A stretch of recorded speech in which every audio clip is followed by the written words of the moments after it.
2003 Ford Focus, 2 litre.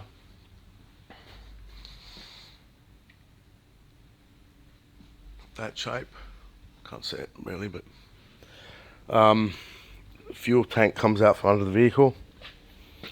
The reason people talk about cutting holes in floors is they don't want to work with these plastic connections, but what you need to know is it's a very hazardous job.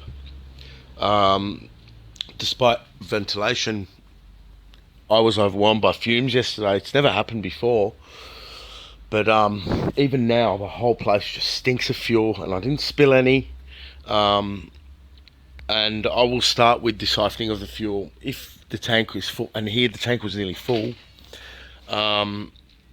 you cannot siphon through the filler because it's too restrictive. So you release this bolt and you release this filler clamp, okay? And working with silicone in anywhere here you work with silicone to lubricate, not penetrating fluid, but working with silicone, you gently remove this filler line, and then you have access to siphoning the tank through the filler inlet into containers safely. If you're going to drive a Ford Focus, the parts do cost a lot. We've only used genuine here because non-genuine is just bullshit when it comes to things like this. Non-genuine, these things break under any form of stress, and pricey, over $500, but well worth it. So basically, working in this area here, you release lines. These plastic connectors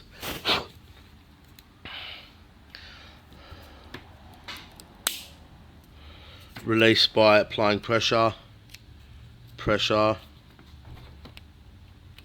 and then lifting from here gently. If there's a lot of mud under the car, you want to get rid of as much as you can from around the lines and that.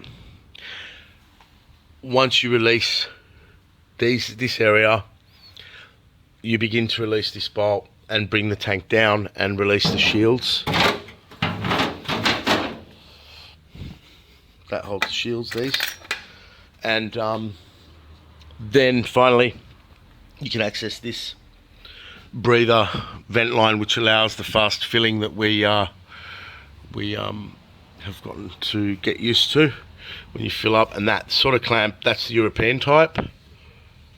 Okay, so to release it, if you haven't got the tool, you just put a thin screwdriver there, pop it open. You can close it with side cutters. Okay.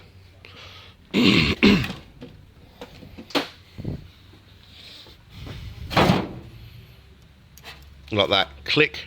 Okay, and you always put those clamps back exactly in the position that they were in. Now, a note about these O-rings: they come with the genuine pump, and they go facing inwards. It's yellow, spacer, brown.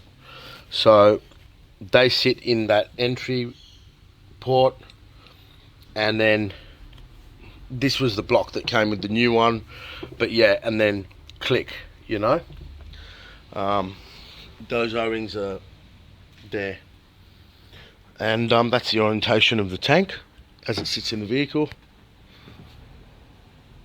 You want to make marks, you want to know where everything goes and mark them, and that's the job.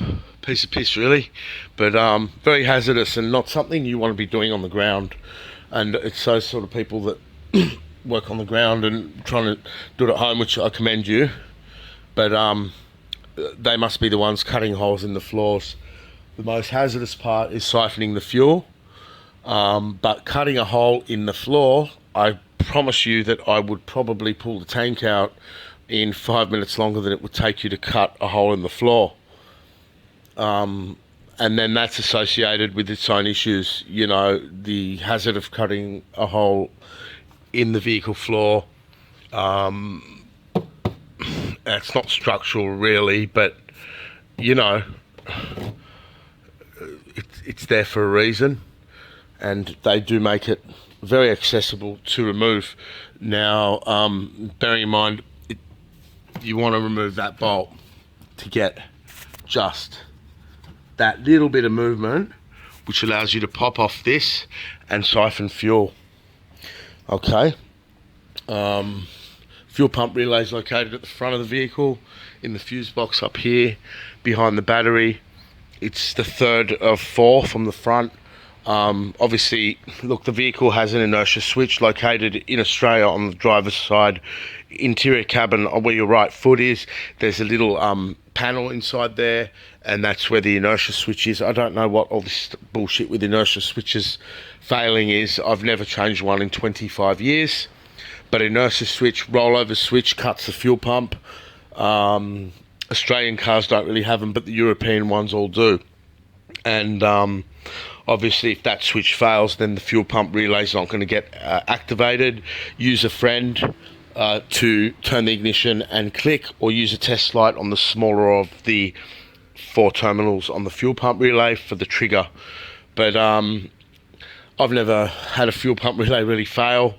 But yet so many vehicles have come in diagnosed as a fuel pump, and it hasn't been. So, you know, you want to make sure your fuel pump's failed before you go and invest the time and the money. That pump's over $500 in Australia. It probably is cheaper overseas, but Ford Focus, you know, it's a European car and the parts are expensive. So if you're going to do the job, you might as well do it properly with a genuine pump, which is good quality. So enjoy it. Good luck. And be careful with fuel. If you're not, it's quite hazardous, you know. So this video is not for people to put themselves in risk. It's just to help other people like myself in the trade and, you know, stuff. So you'd allow a couple of hours for the whole rigmarole. Okay, see you later. Bye.